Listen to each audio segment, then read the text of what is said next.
commentator at Benedict Spence, and also AJ Bruno, who's a political strategist in America. Gentlemen, both thank you so much for joining me. I just want to start by saying one. This is a headline on a column in the Sunday Times today by Camilla Long. She says Charlie Kirk is shot dead, and our ugly world says he's the problem. This is the premise of what I wanted to talk to you about. Let's come to you first, Benedict. I mean, indeed, a man is murdered in cold blood, and he is the problem. Make it make sense. I think the problem rather than Charlie Kirk is, as we've been seeing over the last couple of years, is the incredible polarization of politics in the United States. And not even, I think, the polarization of moderate politics, but the pushing of people towards ever more extreme positions.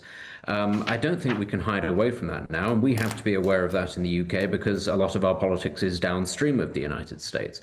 Fringe opinions that 10 years ago, perhaps, were not held by that many people are, I think, increasingly mainstream. You only need to see the reactions on social media to this incident, both from the right and the left, to see actually rather more people, I think, buy into a lot of more extremist ideologies than perhaps a lot of people believed.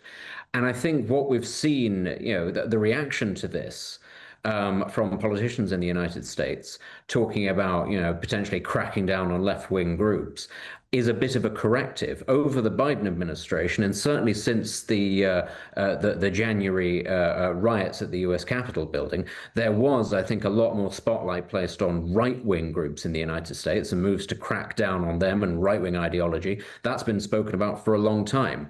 And because of that, I think, to a degree, left-wing ideology, left-wing extremism has been allowed to go under the radar. Now, perhaps it's not the best thing to use a tragedy like this to prompt that correction, but I do think that's probably what we're going to see now. OK, AJ, let's come to you. You are in America. I mean, dismantling the radical left, that's what the White House are vowing to do. But surely free speech is what Charlie Kirk was all about. Is this what he would have wanted?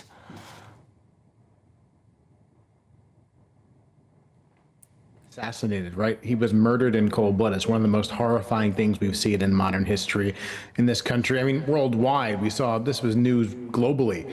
I think that's for a reason. You're talking about somebody who was murdered for their free speech, not something we're supposed to do in a civilized modern society.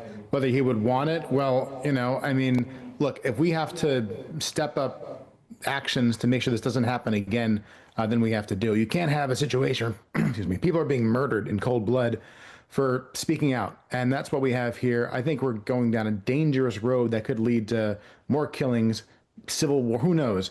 We have to do something to stop this now. I think anybody out there who's actually celebrating this sick individual has no place in our society, and we got to do anything we can to make sure those people are exposed in the light of day. You're talking about just pure evil in our midst. I mean, even if you don't like him, I've seen people disagree with almost everything, denouncing this. It's outrageous, it's sickening.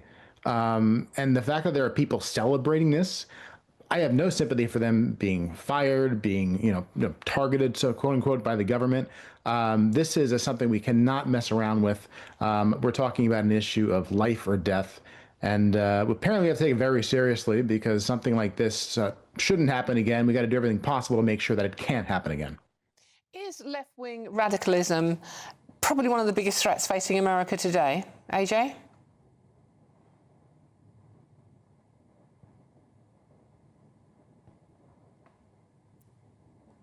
Right? But what are people on the right doing? By and large, being peaceful, advocating their views which are nowhere near that. We're talking about, I think, pretty mainstream conservative beliefs for the most part.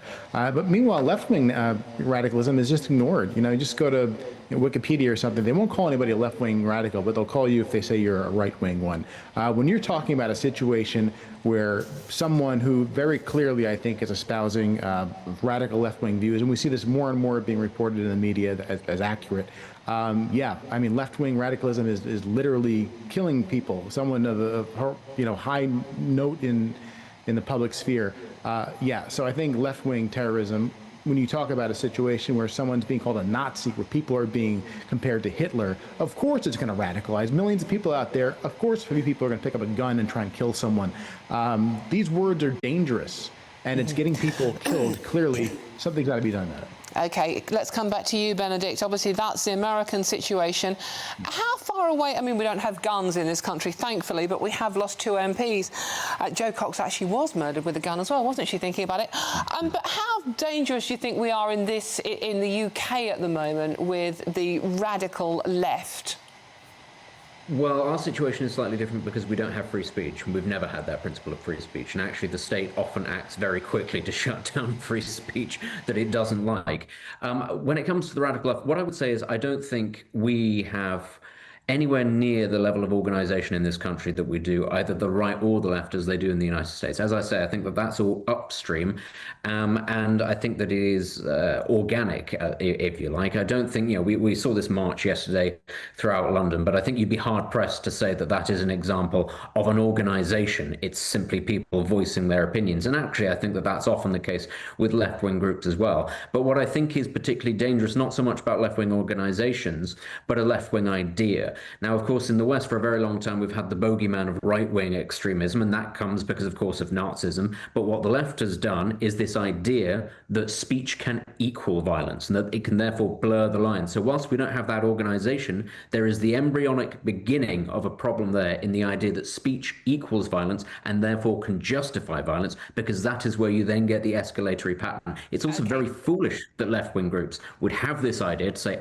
we can equate speech to violence, because if it will inevitably be picked up by right-wing groups as well, who will use it then to target the very left-wing groups that used it to justify their own violence. It's a race to the bottom, and it's that thing where even though we don't quite have the organization in this country, things spiral very quickly when that's the principle. Benedict and AJ, thank you both so much for joining me this afternoon. That's Benedict Spence and AJ Bruno, who's a political strategist in America. And obviously, it is worth pointing out that, violence comes from both sides. Jo Cox was